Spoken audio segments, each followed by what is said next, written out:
ಕಾಸಿದ್ದರೆ ಕಟ್ಟಬಹುದು ರಾಜ್ಯವನ್ನೇ, ಇದ್ದಲ್ಲಿಯೇ ಕೊಳ್ಳಬಹುದು ಲೋಕವನ್ನೇ.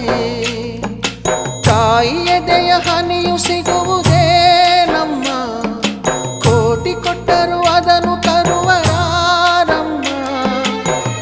ಅವಳ ಮಡಿಲ ಸುಖ ದೊರೆತರೆ ಕೊನೆ ತನಕ, ಎಂಥ ಭಾಗ್ಯ ಕಂದ ಈ ನಿನ್ನ ಬಾಳಿಗೆ. ಹೆತ್ತವಳು ಯಾರಮ್ಮ, ಹೊತ್ತವಳು ಯಾರಮ್ಮ, ಅವಳಿದೆ ಅಮೃತದೇ ಉತ್ತರವು ಇದೆಯಮ್ಮ.